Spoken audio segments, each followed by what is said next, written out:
For this zombie look, we're going for a very decayed zombie. To get that look, we use liquid latex and toilet paper, common household toilet paper. You don't have to get a bottle this size. I think they have smaller ones, or they have bigger ones.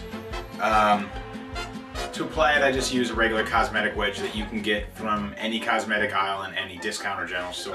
In addition to that, for the gory wounds and whatnot, the Master Bruise wheel from the Ben Nye lineup has a lot of nasty little colors you can use to make your wounds look gnarly.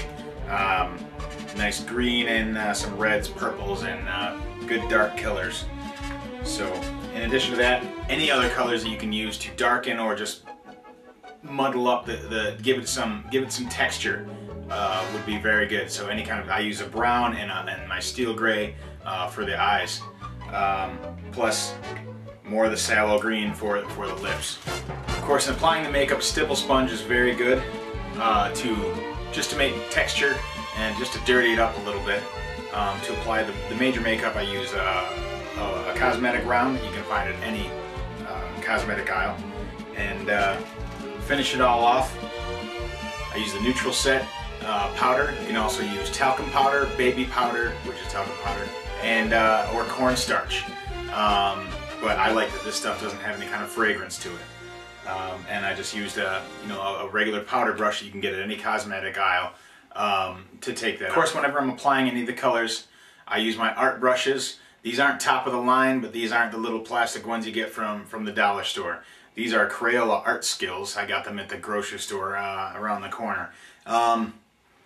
They're a nice flat brush. There's different shapes and stuff like that to them, and they work real well. One thing that's really cool about these cream makeups is that when you put them on,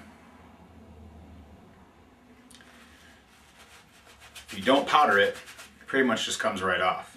But when you put it on, and then when you powder it, use your powder brush.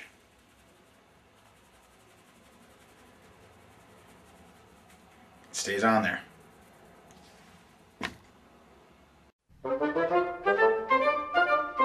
Apply a base of liquid latex to a clean-shaven face. You can use a brush, but I use a makeup wedge.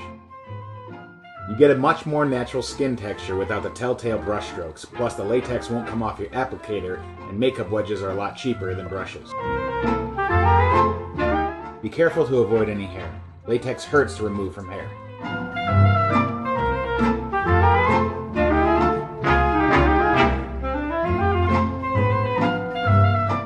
Begin laying strips of toilet paper on the still tacky latex, then apply another layer of liquid latex.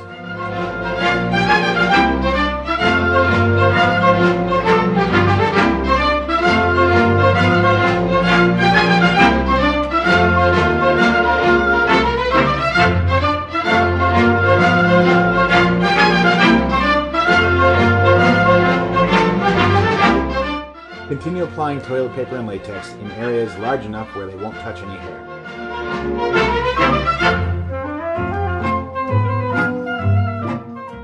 By now you should have apologized to your subject because this stuff smells god-awful.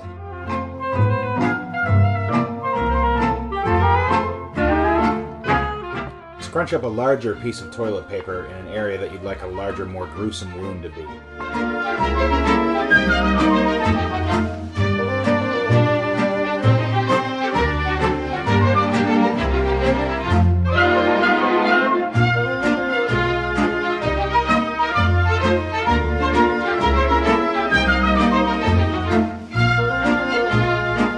Any excess latex that you have on your hands will rub off, much like rubber cement.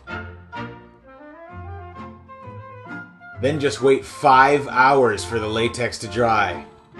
No, it'll take 5 minutes.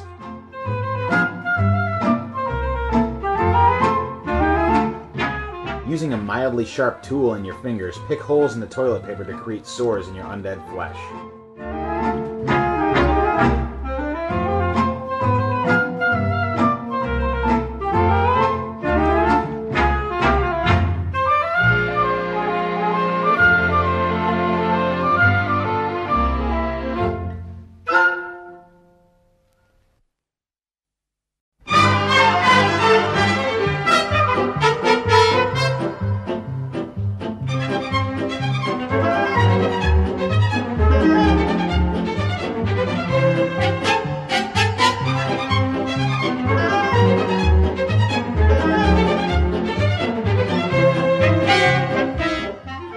Pick a color that says Decayed Flesh to you.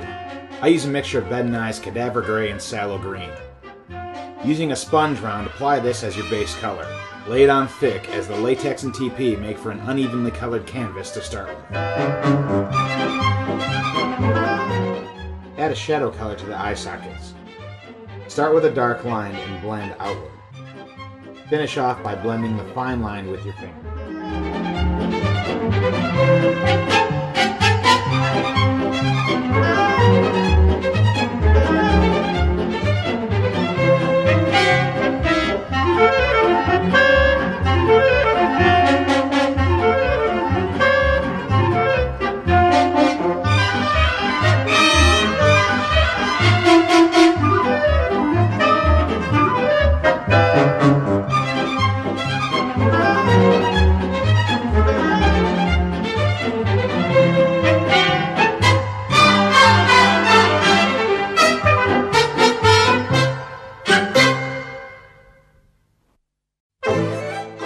Using a small brush, I apply the dark burgundy color from my Master Bruise wheel inside the wounds to simulate the rotted flesh inside.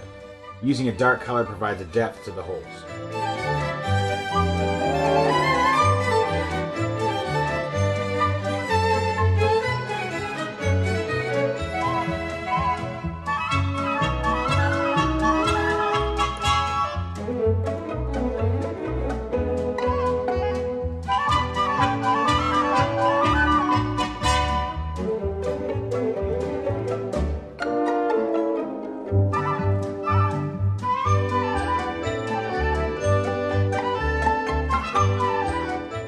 Using the same small brush, I apply a sallow green color around the wounds to give the effect of infected flesh.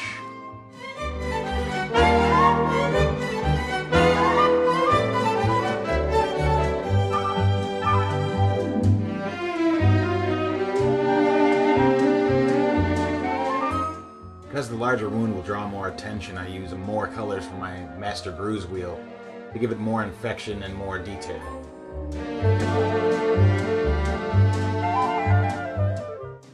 Using a stipple sponge, I apply some sallow green and a color called brown sugar to add more grittiness and grime to the decayed flesh.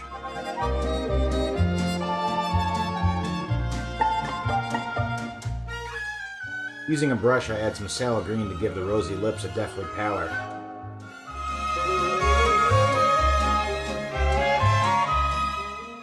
To top it off, I use some steel gray to accent the creases.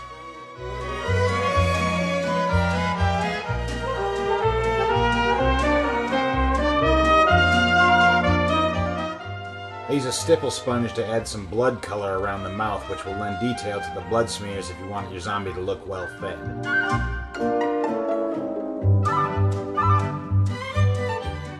To top it all off, heavily apply powder to the makeup area with a puff. The powder soaks up excess moisture and sets your makeup so it's safe to touch.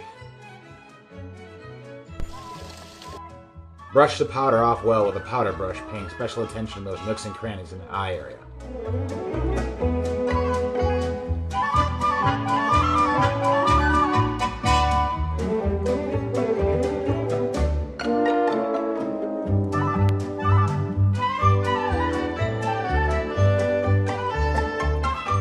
You know, I don't like disclaimers, but I'm in no way any kind of professional makeup artist or anything like that. I took what I've seen on the internet, on YouTube, and on different editorials, and I try to bring it for you guys, consolidate it basically for zombie stuff. This is just stuff I've learned from talking to people at the store that I buy it from, and like I said, on the internet. So if you know somebody that knows how to do it better, talk to them about it. If you know it, and if you know how to do it better than us, make a video and let us know how to do it, because I love doing this stuff, and if I could find a better way to do it, I would do it, and I would show you about it too. So